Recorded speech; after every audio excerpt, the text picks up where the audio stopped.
Face à la bande, votre rendez-vous politique. Dieynaba Diop, vous êtes porte-parole du Parti Socialiste. Vous êtes également adjointe au maire des Mureaux en Ile-de-France et conseillère régionale d'Ile-de-France. Merci d'avoir accepté notre invitation. Auparavant, Dieynaba Diop, vous étiez la porte-parole de la liste de gauche Ile-de-France en commun, menée par Audrey Pulvar pour les régionales de 2021. L'année suivante, vous avez été la porte-parole de la candidate à la présidentielle, Anne Hidalgo. Dieynaba Diop, c'est la première partie de Face à la bande et je vous laisse entre les mains d'Axel Rebaud. Dieynaba Diop, est-ce que vous êtes plutôt NUPES ou socialiste ? Moi, je suis d'abord socialiste et je suis aussi NUPES parce que cette alliance, c'est la possibilité de parler à toute la gauche. Donc pour vous, vous êtes NUPES. Pour vous, c'est pas deux choses qui sont irréconciliables. Alors, il n'y a pas d'irréconciliabilité, ce sont des choses qui pour moi sont complémentaires. C'est-à-dire que je suis avant tout engagée au Parti Socialiste, je suis socialiste, je l'ai toujours été. Et puis, il y a eu cette opportunité au lendemain des résultats de la présidentielle. Il y avait un choix qui était très simple, c'est soit la gauche continuait à se diviser, soit elle faisait une alliance pour les législatives pour pouvoir peser et offrir une véritable alternative à celle que nous avions, c'est-à-dire un choix que nous avons malheureusement eu de nouveau pour les présidentielles, c'est-à-dire soit le camp ultra-libéral de Emmanuel Je vous pose Macron, la question Dieynaba Diop, puisque la réponse apparemment, elle n'est pas évidente pour tout le monde au sein du Parti Socialiste, notamment avec Valérie Rabault, députée PS, qui l'a affirmé il y a quelques jours, je ne suis pas de la NUPES, a-t-elle dit, je suis socialiste. Pour vous, c'est un peu compliqué lorsqu'on a de telles divergences au sein du parti ? Non, ça n'est pas compliqué parce que vous savez, dans l'histoire de notre parti, il y a toujours eu des sensibilités. Moi, je crois qu'il ne faut pas opposer les deux. C'est-à-dire qu'il y a une complémentarité.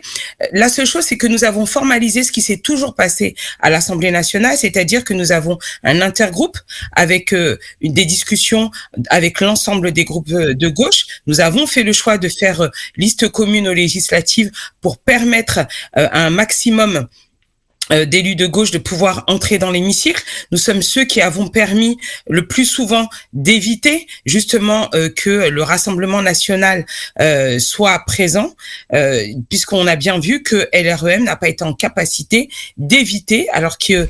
Dieynaba Diop, il y a quand même... On peut avoir des différents courants, mais pour un parti, pour avancer, il faut quand même regarder dans la même direction. Donc aujourd'hui, on a à la fois Valérie Rabault, qui a une ligne donc plutôt vraiment pro-PS seul, et Olivier Faure, qui lui est clairement pro-NUPES. Le parti pour vous n'est pas du tout en train de se scinder en deux. Pas du tout, parce que je vous dis que c'est dans l'histoire du parti, il y a des sensibilités, il y a des choix stratégiques qui ne sont pas les mêmes. Nous avons un congrès qui se déroulera au mois de janvier. Ce sera l'occasion pour les militants socialistes de trancher la question. Et moi, je n'ai aucun doute sur le fait que majoritairement, ils choisiront de rester au sein de la NUPES et de continuer à discuter avec la gauche. Justement, avec ce congrès du PS, donc ce sera le 25 janvier. Olivier Faure, dans le trio de tête, donc c'est le seul qui est véritablement pro-NUPES, face à Nicolas Maillard-Rossignol et Hélène Geoffroy. Donc je comprends par là que vous appelez à voter pour Olivier Faure, le seul pro-NUPES. Évidemment. Je suis un soutien d'Olivier Faure parce que c'est celui qui, depuis 5 ans, a été en capacité de maintenir le cap, à tenir justement le Parti Socialiste lorsque beaucoup d'autres sont partis. C'est celui qui a été en capacité de renouer le dialogue avec l'ensemble des partenaires de gauche. C'est aussi celui qui fait entendre la voix des socialistes, non seulement au sein de l'hémicycle, mais aussi en dehors. Nous gardons un certain nombre de lignes qui sont extrêmement claires, notamment sur l'Europe ou encore sur l'Ukraine. Et donc, je crois que avoir un accord électoral ne veut pas dire qu'on est inféodé justement à un autre parti. C'est simplement qu'il y a de la complémentarité. Olivier Faure, justement, lors de l'accord de la NUPES, Dieynaba Diop, c'était lui qui parlait de vouloir renouer avec une certaine radicalité. Quand on entend le mot radical à gauche, beaucoup entendent Jean-Luc Mélenchon, et justement Jean-Christophe Cambadélis, l'ancien premier secrétaire du Parti Socialiste, dit qu'il veut mettre fin à la mélenchonisation des esprits. Il est dangereux, Jean-Luc Mélenchon, selon vous ? Vous savez, moi, je crois qu'il faut que ce soit Jean-Christophe Cambadélis ou d'autres socialistes, il faut arrêter cette petite obsession concernant Jean-Luc Mélenchon. Jean-Luc Mélenchon a une ligne politique qui est très claire, qui n'est pas la nôtre, sinon nous n'aurions pas fait un accord électoral, nous aurions fusionné ou nous aurions dissous nos différents partis au sein de la France insoumise, ce qui n'est absolument pas le cas. Chacun garde justement sa personnalité, son identité, et c'est ce que nous allons continuer de faire. On discute, on a des convergences, parfois nous avons des divergences, et lorsque nous ne sommes pas d'accord, nous le faisons savoir. Donc je crois que ça n'est pas nouveau. La gauche plurielle, justement avec Lionel Jospin, les accords justement du programme commun sous Mitterrand, on n'a rien inventé du tout, on reste juste fidèle à cette tradition de faire le... Dans tous les cas, Dina Diop, cette obsession dont vous parlez quand il s'agit de Jean-Luc Mélenchon, elle traduit quand même une crainte au sein du PS. Vous dites quoi en fait à tous ces socialistes qui ont peur en vérité d'être absorbés par la France insoumise, d'être même soumis, de voir le PS soumis à LFI? Moi, je dis à tous ces socialistes, c'est que il faut affirmer ce que nous sommes. Et puis, je crois qu'il ne faut pas se mettre dans un état de faiblesse. Moi, je crois que les Françaises et les Français savent exactement ce que porte le Parti socialiste. Olivier Faure le fait entendre au sein de l'hémicycle, tout comme Boris Vallaud, tout comme tous les autres députés. Je crois qu'il ne faut pas se jouer à se faire peur. Et si nous voulons justement dépasser cela, je crois que ces personnes, en fait, ont oublié que pour être audible, on n'a pas besoin de casser les jambes de son partenaire. Au contraire, il faut être en capacité de discuter avec lui, de le faire venir sur ses propres positions. Et puis surtout, je crois qu'il faut parler aux Françaises et aux Français. C'est ça qui est le plus important. Il faut arrêter ces guerres intestines au sein de la gauche si on ne veut pas qu'elles disparaissent tout simplement lors des prochaines échéances électorales. Dina Diop, justement, vous parlez d'être audible aujourd'hui. Dina Diop, vous êtes porte-parole d'un parti qu'on n'entend pas en France. Pourquoi est-ce que le Parti socialiste est si inaudible au sein de la NUPES? Est-ce qu'il n'y a pas d'autre place au sein de la NUPES que la ligne LFI?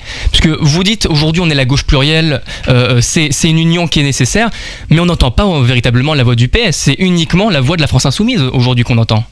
Mais alors je suis pas d'accord, absolument pas, parce que nous la voix du Parti socialiste, elle est entendue, la voix d'Olivier Faure, elle est entendue. Simplement, il y a aussi ce que les médias, ce que les journalistes, mais aussi justement ce que certains socialistes veulent distiller comme petite musique. Moi, je me sens pas inféodée par la France insoumise. Moi, je me sens profondément socialiste et profondément de gauche. Je vous rappelle que dans les collectivités territoriales, ce sont les socialistes qui sont majoritaires. Je vous rappelle aussi que dans les régions, nous sommes le premier parti de gauche. Donc, je crois qu'il faut arrêter d'avoir un miroir grossissant sur les présidentielles qui n'est pas l'alpha et l'oméga des rapports de force des partis de gauche en France.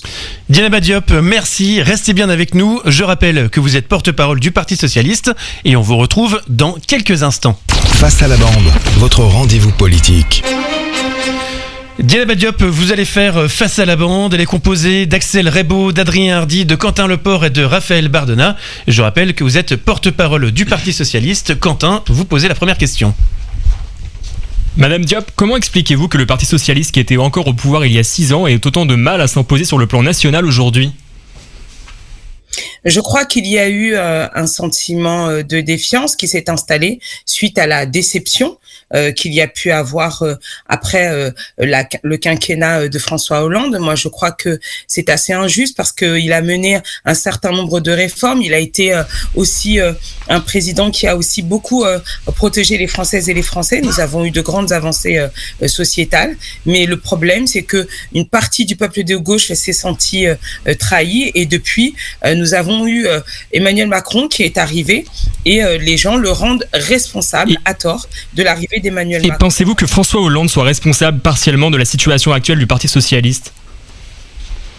Je crois que c'est pas une question de responsabilité. Je crois que lorsque vous appartenez à un parti politique, la responsabilité, elle est collective. Et c'est pour ça que moi, je suis au bureau national du Parti socialiste depuis 4 ans. Je travaille auprès d'Olivier Faure. Et je crois que ce qui est important, c'est de renouer avec justement ce rapport de confiance avec les Françaises et les Français. Nous y travaillons. Je crois qu'il faut aussi accepter que nous ne sommes plus le parti central à gauche, mais moi je crois très sincèrement que nous avons encore toute notre place parce que, je l'ai rappelé tout à l'heure, dans les collectivités territoriales, au niveau des régions, nous restons le premier parti de gauche aux responsabilités. Dieynaba Diop, la prochaine question est signée Adrien Hardy et elle concerne la fin de vie. La légalisation du suicide assisté et de l'euthanasie est un projet de loi qui divise les Français. Quelle est votre position sur le sujet ? Nous, notre position, elle est très claire, c'est-à-dire que au sein du Parti socialiste, nous prenons le fait de pouvoir choisir sa fin de vie. Il faut qu'évidemment ce soit encadré, c'est-à-dire qu'il faut qu'il y ait des professionnels, que la personne soit accompagnée, mais nous estimons que chacun doit être en capacité de choisir sa fin de vie et ne pas être dans l'obligation parfois de quitter notre pays pour pouvoir le faire, ou encore de le faire de manière clandestine. Je crois qu'il faut rester dans la dignité jusqu'au bout, et rester dans la dignité jusqu'au bout, c'est laisser la personne choisir sa fin de vie lorsque elle estime que elle souffre trop ou qu'elle a des raisons objectives de vouloir y mettre fin. Je vous propose de retrouver Axel Rebaud pour une nouvelle question, et cette fois elle concerne Stéphane Le Foll. Dieynaba Diop, Stéphane Le Foll, le maire socialiste du Mans, estime que le Parti socialiste est un parti rabougri et verrouillé. Vous répondez quoi aujourd'hui à l'ancien ministre de François Hollande ? Je lui réponds que j'aimerais pouvoir discuter avec lui de ce qu'est le Parti socialiste, parce que Stéphane Le Foll ne vient plus discuter avec ses camarades depuis plus de 4 ans. Et j'aimerais que, au lieu de nous envoyer des tweets ou de s'exprimer dans la presse, il puisse venir dialoguer, justement exposer sa vision du Parti socialiste. Il est le bienvenu au sein même de notre parti. Moi, je crois que lorsqu'on est camarade, on peut s'appeler, on peut discuter. On a un bureau national. Il a toujours été le bienvenu, sauf qu'il a choisi de le déserter depuis 4 ans. Dieynaba Diop, la prochaine question est signée Raphaël Bardena et il va vous parler de Jean-Luc Mélenchon et de Fabien Roussel. Justement, Dieynaba Diop, qui est le personnage de la gauche le plus embarrassant entre Fabien Roussel et Jean-Luc Mélenchon ? Moi, je pense que personne n'est embarrassant. Je crois qu'il faut arrêter de vouloir, distribuer des bons ou des mauvais points aux uns et aux autres. Moi, je crois qu'aujourd'hui... Donc c'est l'école des fans, tout le monde a gagné. D'une véritable alternative et d'avoir des projets pour qu'on puisse sortir de ces inégalités qui n'ont cessé de se creuser depuis plus de 5 ans. On a besoin d'avoir une gauche forte pour pouvoir transformer la vie des gens, pour pouvoir justement entamer une transition écologique. Mais ça, Dieynaba Diop, je veux bien le croire, mais entre les deux, est-ce qu'il y en a un qui est plus embarrassant que l'autre ? Je sais que la réponse est oui, mais lequel c'est pour vous ? Mais moi, je ne trouve personne embarrassant. Personne, d'accord. Excusez-moi, mais je n'ai pas pour objectif, lorsqu'on fait de la politique, on n'est pas là pour dire qui est embarrassant et qui ne l'est pas. Moi, je crois qu'on est là pour essayer il y a des divergences, on les affirme, mais moi, je n'ai ni l'envie, ni le droit de dire qui est embarrassant et qui ne l'est pas. Eh bien, la prochaine question est une question qui vient de Twitter et qui est posée par Pierre de Lourdes. Dieynaba Diop, vous avez été porte-parole d'Audrey Pulvar, porte-parole d'Anne Hidalgo et désormais porte-parole du PS. Vous n'avez pas l'impression de porter la poisse plus que la parole ? C'est pas moi qui pose la question, c'est Pierre. Alors... J'ai été porte-parole du Parti socialiste avant même d'être celle d'Audrey Pulvar lors de notre campagne au régional. J'ai été ensuite celle d'Anne Hidalgo. Vous savez, je pense qu'il faut sortir de ce type d'allégations qui sont, excusez-moi, mais complètement déplacées. Moi, je suis quelqu'un qui a des convictions. Moi, je ne suis pas là pour regarder quel est le score des uns et des autres pour savoir si je crois à ce que je porte. Moi, je porte un certain nombre de valeurs comme celle de justice sociale, comme celle du progrès partagé et peu importe si mon parti fait 1%, 6% ou 25%, je resterai fidèle à ce que je suis, c'est-à-dire que je resterai socialiste. Dieynaba Diop, je vais y arriver. La prochaine question concerne encore la NUPS et elle vous est posée par Raphaël Bardena. Dans la NUPS, il y a Julien Bayou qui est accusé d'harcèlement psychologique, Adrien Quatennens qui a reconnu des violences sur sa compagne, Éric Coquerel qui lui est accusé d'harcèlement et d'agression sexuelle. Tous font partie de la NUPS, la même alliance que vous. Est-ce que vous êtes encore à l'aise au sein de la NUPS, Dieynaba Diop ? C'est pas une question d'être à l'aise ou d'être mal à l'aise. Nous sommes très clairs sur le fait qu'à partir du moment où il y a des violences et que les choses sont reconnues, la personne ne doit pas revenir au sein de l'hémicycle. Olivier Faure a été très clair sur ce sujet et d'ailleurs il a été le seul à dire très clairement qu'il ne souhaitait pas le retour d'Adrien Quatennens au sein de l'Assemblée nationale. Moi je crois que il faut que justice se passe. On pourrait aussi parler des ministres qui sont accusés de violences sexistes et sexuelles et qui sont toujours en exercice dans notre pays. Je crois que chacun doit faire en sorte de protéger les femmes. C'est ce que nous avons fait au Parti socialiste. Nous avons une cellule justement pour lutter contre les violences sexistes et sexuelles. Nous partons du principe que les femmes doivent être entendues, on doit respecter leurs paroles et on doit tout de suite suspendre la personne de ses responsabilités jusqu'à ce que la justice puisse être rendue. Et très rapidement, une nouvelle question d'Axel Rebaud concernant Julien Bayou. Vous avez été très clair, Dina Badiop, sur Adrien Quatennens, vous ne voulez pas qu'il revienne. Qu'en est-il de Julien Bayou ? Il n'y a pas eu de plainte à son encontre.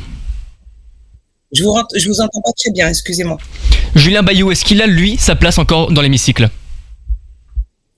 Moi, je crois que pour Julien Bayou, le problème que l'on a, c'est que il a voulu être entendu au sein de la cellule de Europe Écologie Les Verts. On ne lui a pas donné l'occasion de le faire. Il n'y a aucune plainte aujourd'hui contre lui. Il n'y a pas de faits qui lui sont directement opposés. À partir de ce moment-là, on peut pas se saisir de cette question. Mais si effectivement il y a une saisine très rapidement, du cas Diana de Badiop, Julien Bayou, de la même manière, il doit se retirer le temps que la justice passe. c'est la fin du temps imparti. Merci beaucoup Diana Badiop d'avoir accepté notre invitation et d'avoir accepté le principe de Face à la bande. Je rappelle que vous êtes porte-parole du Parti socialiste et conseillère régionale d'Île-de-France. Face à la bande, votre rendez-vous politique.